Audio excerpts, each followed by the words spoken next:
दूसरा प्रश्न, भगवान बुद्ध ने कहा है अपने दिए आप बनो, तो क्या सत्य की खोज में किसी भी सहारे की कोई जरूरत नहीं? यह जानने को भी तो तुम्हें बुद्ध के पास जाना पड़ेगा ना। अपने दिए आप बनो, इतनी ही जरूरत है गुरु की। गुरु तुम्हारी बैसाखी नहीं बनने वाला है। जो वैसाखी बन जाए तुम्हारी, वो तुम्हारा दुश्मन है, गुरु नहीं। क्योंकि जो वैसाखी बन जाए तुम्हारी, वो तुम्हें सदा के लिए लंगड़ा कर देगा। और अगर वैसाखी पर तुम निर्भर रहने लगे तो तुम अपने पैरों को कब खोजोगे, अपनी गति कब खोजोगे, अपनी ऊर्जा कब खोजोगे?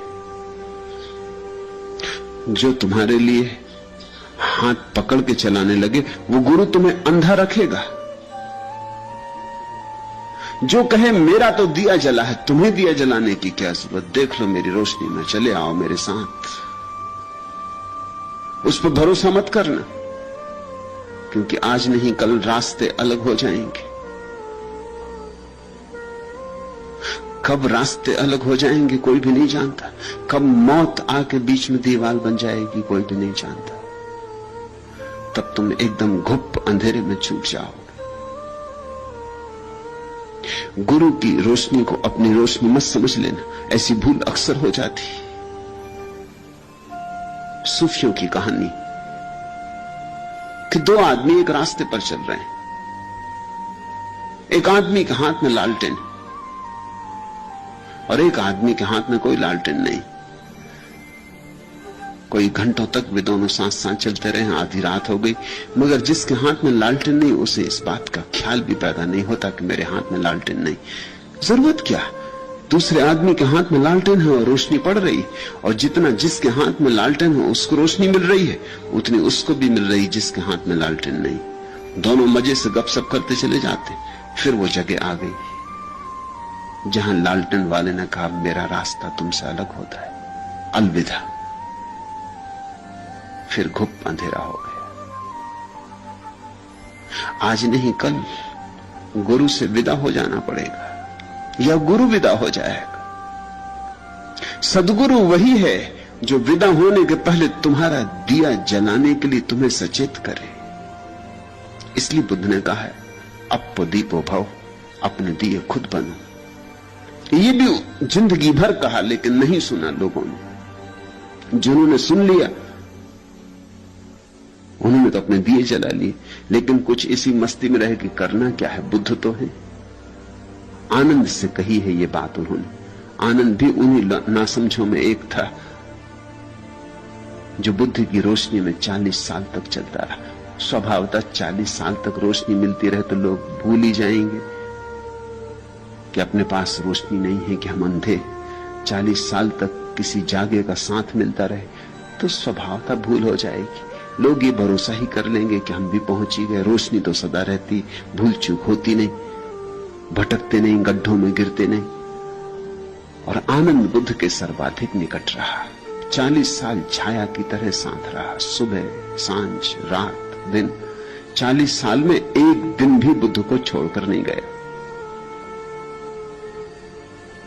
बुद्ध भीख मांगने जाएं तो आनंद साथ जाएगा, बुद्ध सोए तो आनंद साथ सोएगा, बुद्ध उठे तो आनंद साथ उठेगा। आनंद बिल्कुल छाया था, भूल ही गया होगा, उसको हम क्षमा कर सकते।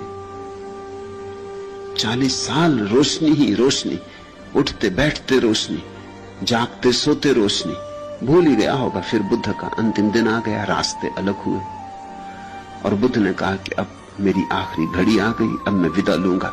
भिक्षुओं, किसी को कुछ पूछना हो तो पूछ लो, बस आज मैं आखिरी सांस लूंगा। जिन्होंने अपने दिए जला लिए थे वे तो शांत अपने दिए जलाए बैठे रहे, परम अनुग्रह से भरे हुए। न मिलता बुद्ध का साथ तो शायद हमें याद भी ना आती कि हमारे भीतर दिए के जलने की संभावना है। न मिलता बुद्ध का साथ, न बुद्ध हमें चोट करते रहते बार बार कि जागो जागो, जलाओ अपना दिया, तो शायद हमें पता भी होता शास्त्र से पढ़ के कि हमारे भीतर दिए की जलने की संभावना है, तो भी हमने न जलाया होता।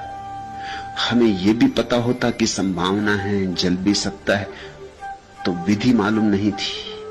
आखिर दिया बनाना हो तो विधि भी तो आनी चाहिए, बाती बनानी आनी चाहिए, तेल भरना आना चाहिए, फिर दिया ऐसा होना चाहिए कि तेल बहना चाहे, फिर दिए को संभाल भी करनी होती, नहीं तो कभी बाती तेल में ही गिर जाएगी और दिया बुझ जाएगा। वो साज संभाल भी आनी चाहिए, विधि भी आनी चाहिए, फिर चकमक पत्थर भी खोजने चाहिए, फिर आग पैदा करने की कला भी होनी चाहिए। तो अनुग्रह से भरे थे जिन्होंने पा लिया था, वे तो शांत चुपचाप बैठे रहे, गहन आनंद में, गहन अहोभाव में। आनंद धाड़ मार कर रोने लगा। उसने कहा, ये आप क्या कह रहे हैं, ये कहो ही मत, मेरा क्या होगा। आ गया रास्ता अलग होने का क्षण। आज उसे पता चला कि 40 साल मैं तो अंधा ही था, ये रोशनी उधार थी, ये रोशनी किसी और की थी। और ये विदाई का क्षण आ गया, और विदाई का क्षण आज नहीं कल देर अबेर आएगा ही। तब बुद्ध ने कहा था, आनंद कितनी बार मैंने तुझसे कहा, अप दीपो भव, अपना दिया बन। तू सुनता नहीं। अब तू समझ, 40 साल निरंतर कहने पर तूने नहीं सुना, इसलिए रोना पड़ रहा है। देख उनको जिन्होंने सुना, वो दिया बने शांत अपनी जगह बैठे। बुद्ध के जाने से एक तरह का संवेग है। इस अपूर्व मनुष्य के साथ इतने दिन रहने का मौका मिला, आज अलग होने का क्षण आया तो एक तरह की उदासी है, मगर धाड़ मार के नहीं रो रहे, क्योंकि ये डर नहीं है कि अंधेरा हो जाएगा। अपना अपना दिया उन्होंने जला लिया है। तुम पूछते हो, भगवान बुद्ध ने कहा है अपने दिए आप बनो, तो क्या सत्य की खोज में किसी भी सहारे की कोई जरूरत नहीं है? ये जरा नाजुक सवाल है। नाजुक इसलिए कि एक अर्थ में जरूरत है और एक अर्थ में जरूरत नहीं। इस अर्थ में जरूरत है कि तुम अपने से तो शायद जाग ही ना सकोगे, तुम्हारी नींद बड़ी गहरी, कोई तुम्हें जगाए। लेकिन इस अर्थ में जरूरत नहीं है कि किसी दूसरे के जगाने से ही तुम जाग जाओगे। जब तक तुम ही ना जागना चाहो, कोई तुम्हें जगा ना सकेगा। और अगर तुम जागना चाहो तो बिना किसी के जगाए भी जाग सकते हो, यह संभावना है। बिना गुरु के भी लोग पहुंचे, मगर इसको जड़ सिद्धांत मत बना लेना कि बिना गुरु के कोई पहुंच गया तो तुम भी पहुंच जाओगे। मेरे पास लोग आ जाते, वो कहला लें अगर गुरु ना बनाए तो हम पहुंच सकेंगे कि नहीं। मैंने कहा कि तुम इतनी ही बात खुद नहीं सोच सकते, इसके लिए भी तुम मेरे पास आए। तुमने गुरु तो बना ही लिया। गुरु का मतलब क्या होता है? किसी और से पूछने का, ये भी तुम खुद न खोज पाए। मुझसे लोग आके पूछते हैं कि आपका गुरु कौन था? हमने तो सुना आपका कोई गुरु नहीं था। जब आपने बिना गुरु के पा लिया तो हम क्यों ना पालेंगे? मैं उनसे कहता हूं, मैं कभी किसी से यह भी पूछने नहीं गया कि बिना गुरु के मिलेगा कि नहीं। तुम जब इतनी छोटी सी बात भी खुद निर्णय नहीं कर पाते हो, तो उस विराट सत्य के निर्णय में तुम कैसे सफल हो पाओगे? तो एक अर्थ में गुरु की जरूरत है और एक अर्थ में जरूरत नहीं है। अगर तुम्हारी अभिप्सा प्रगाढ़ हो तो कोई जरूरत नहीं। लेकिन जरूरत या गैर जरूरत, इसकी समस्या क्यों बनाते हो? जितना मिल सके किसी से ले लो, मगर इतना ध्यान रखो कि दूसरे से लिए हुए पर थोड़े दिन काम चल जाए। अंततः तो अपनी समृद्धि खुद ही खोजनी चाहिए। किसी के कंधे पर सवार होकर थोड़ी देर चल लो, अंततः तो अपने पैरों का बल निर्मित करना ही चाहिए।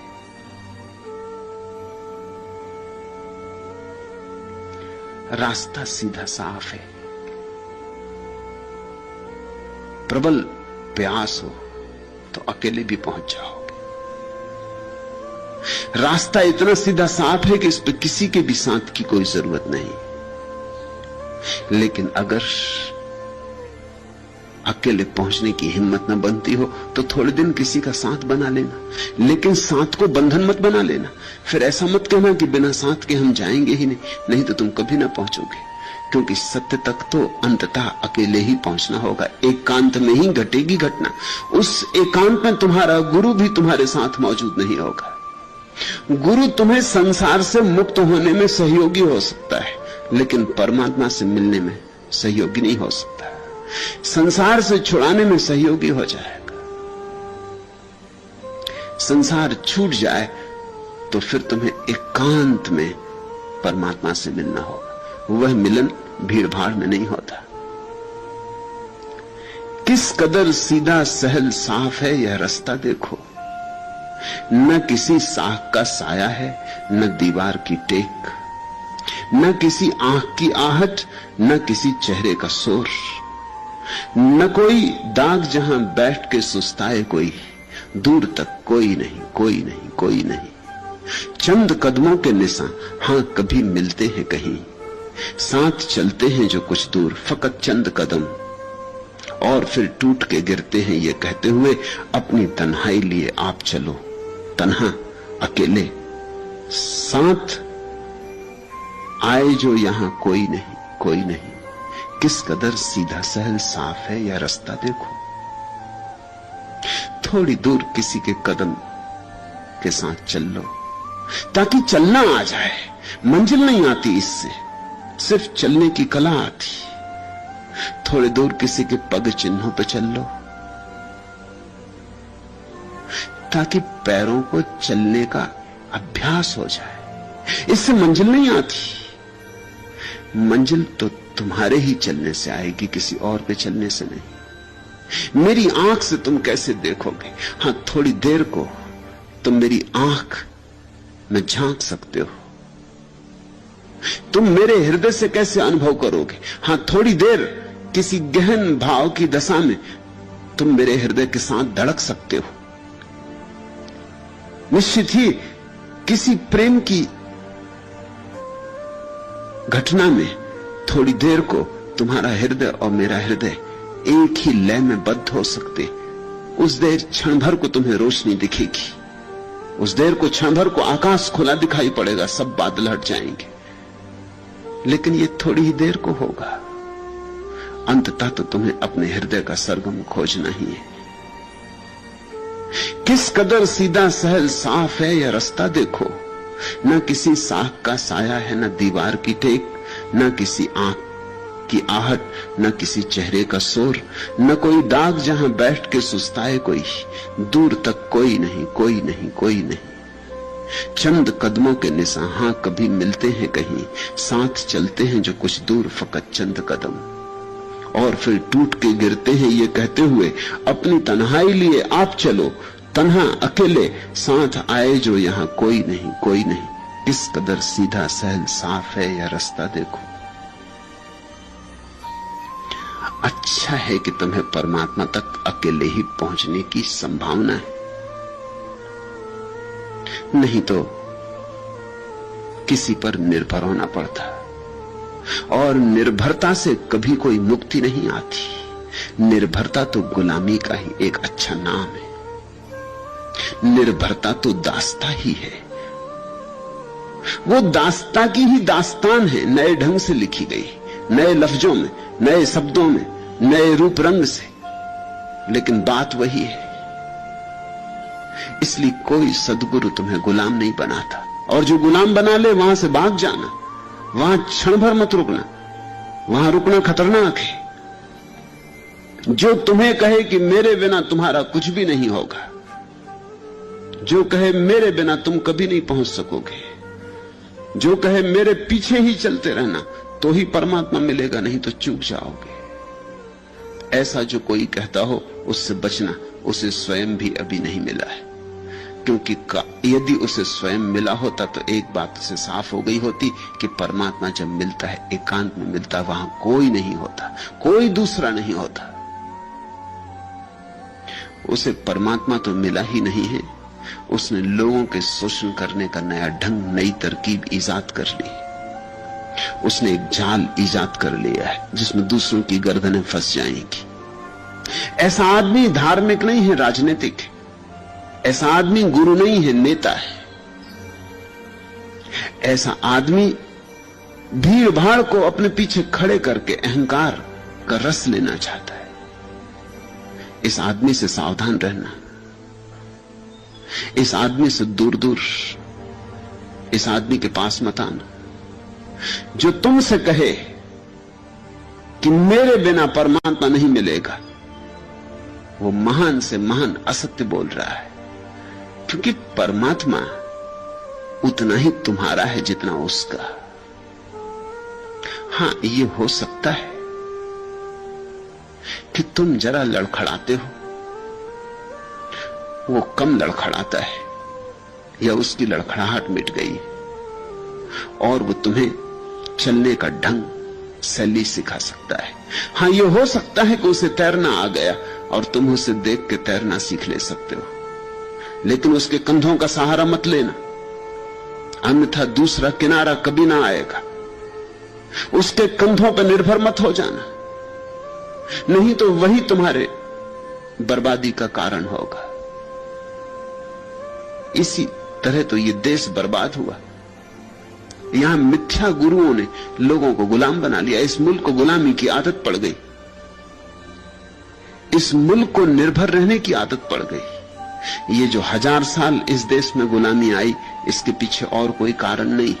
इसके पीछे न तो मुसलमान हैं, न मुगल हैं, न तुर्क हैं, न हूण हैं, न अंग्रेज। इसके पीछे तुम्हारे मिथ्या गुरुओं का जाल है। मिथ्या गुरुओं ने तुम्हें सदियों से यह सिखाया है निर्भर होना। उन्होंने इतना निर्भर होना सिखा दिया कि जब कोई राजनीतिक रूप से भी तुम्हारी छाती पर सवार हो गया, तुम उसी पर निर्भर हो गए। तुम उसी के जी हजूर, उसी को कहने लगे। तुम उसी के सामने सिर झुका के खड़े हो गए। तुम्हें आजादी का रस ही नहीं लगा, स्वाद ही नहीं लगा। अगर कोई मुझसे पूछे तो तुम्हारी गुलामी की कहानी के पीछे तुम्हारे गुरुओं का हाथ है। उन्होंने तुम्हें मुक्ति नहीं सिखाई, स्वतंत्रता नहीं सिखाई। काश बुद्ध जैसे गुरुओं की तुमने सुनी होती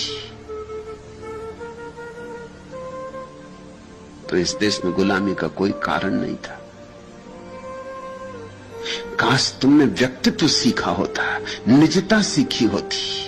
काश तुमने ये सीखा होता कि मुझे मुझ ही होना है, मुझे किसी दूसरे की प्रतिलिपि नहीं होना है, और मुझे अपना दिया खुद बनना है, तो तुम बाहर के जगत में भी पैर जमा के खड़े होते। ये अपमानजनक बात न घटती कि 40 करोड़ का मुल्क मुट्ठी भर लोगों का गुलाम हो जाए। कोई भी आ जाए और ये मुल्क गुलाम हो जाए। जरूर इस मुल्क की आत्मा में गुलामी की गहरी छाप पड़ गई। किसने डाली ये छाप? किसने ये जहर तुम्हारे खून में घोला? किसने विषाक्त की तुम्हारी आत्मा? किसने तुम्हें अंधेरे में रहने के लिए विधियां सिखाई? तुम्हारे तथाकथित गुरुओं ने। वे गुरु नहीं थे। गुरु तो बुद्ध जैसे व्यक्ति ही होते जो कहते हैं अपो दीपो भव। एकांत में ही बजेगा अंतिम संगीत, एकांत में ही उतरेगी समाधि, एकांत में ही होगा मिलन। मुझसे एक नज्म का वादा है, मिलेगी मुझको। डूबती नब्जों में जब दर्द को नींद आने लगे, जर्द सा चेहरा लिए चांद उफक पर पहुंचे। दिन अभी पानी में हो, रात किनारे के करीब, न अंधेरा न उजेला हो, न यह रात न दिन। जिस्म जब खत्म हो और रूह को जब सांस आए, मुझसे एक नज्म का वादा है, मिलेगी मुझको। एक गीत तुम्हारे भीतर घटने को है, वादा है एक गीत का। कि मैं आऊंगा, बरसूंगा तुम पर, लेकिन कब? जब सब समाप्त हो जाए। मुझसे एक नज्म का वादा है, मिलेगी मुझको डूबती नब्जों में जब दर्द को नींद आने लगे। जब तुम्हारे जीवन की सारी पीड़ाएं छूट जाएं, जब तुम्हारे दर्द की आदतें मिट जाएं, जर्द सा चेहरा लिए चांद उफक पर पहुंचे, दिन अभी पानी में हो, रात किनारे के करीब, न अंधेरा न उजाला हो, द्वंद्व जहां मिट जाए, न अंधेरा न उजाला हो, न यह रात न दिन। इसलिए तो हम संध्या शब्द का उपयोग करते प्रार्थना के लिए। क्यों संध्या का उपयोग करते? संध्या का अर्थ ही प्रार्थना हो गया।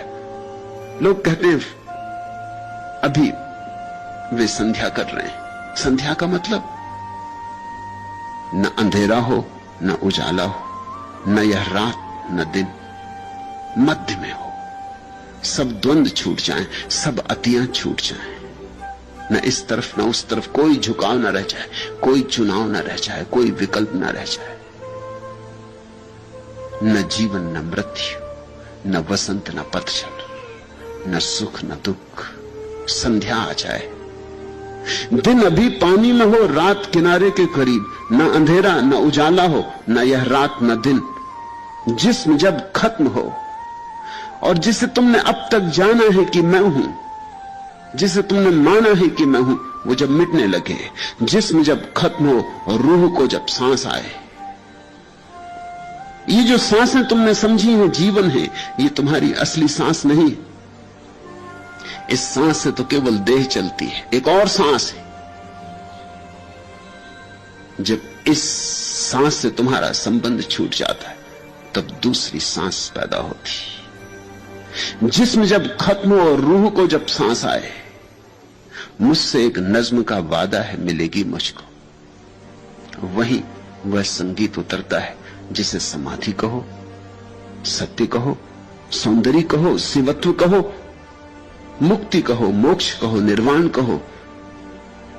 लेकिन उस परम एकांत में जहां सब छूट गया, संसार गया, और गए, मित्र गए, शत्रु गए, देह भी गई, श्वास भी गई, दिन और रात भी गए, सब द्वंद्व चले गए, जहां बिल्कुल निपट सन्नाटा रह गया, वही रूह को सांस आती, वही पहली दफे तुम्हारा आत्मिक जीवन शुरू होता है, वही तुम्हारा पुनर्जन्म होता है। उस घड़ी में परमात्मा से मिलन, वह घड़ी बड़ी एकांत की घड़ी। दूसरा तो क्या, तुम भी वहां नहीं होते। इतना एकांत होता है कि एक भी वहां नहीं होता। दो तो मिट ही गए होते, अंततः एक भी मिट गया होता, सिर्फ विराट शून्य होता, सब अनुपस्थित होता है। उस खाली रिक्त स्थान में ही परमात्मा का प्रवेश। इसलिए बुद्ध ठीक कहते हैं, अपने दिए आप बनो। इसका यह मतलब नहीं कि गुरु की कोई जरूरत नहीं है। इसका मतलब यह भी नहीं कि गुरु के बिना कोई पहुंच नहीं सकता। इसलिए मैंने कहा नाजुक सवाल है। नाजुक इसलिए कि गुरु की जरूरत है और नहीं भी है। इतनी ही जरूरत है कि तुम इशारे समझ लो और चल पड़ो। सदा गुरु के पीछे ही चलते रहने की जरूरत नहीं। इशारा समझ में आ जाए, फिर भीतर चलना है, फिर किसी के पीछे नहीं चलना। उंगलियों को मत पकड़ लेना,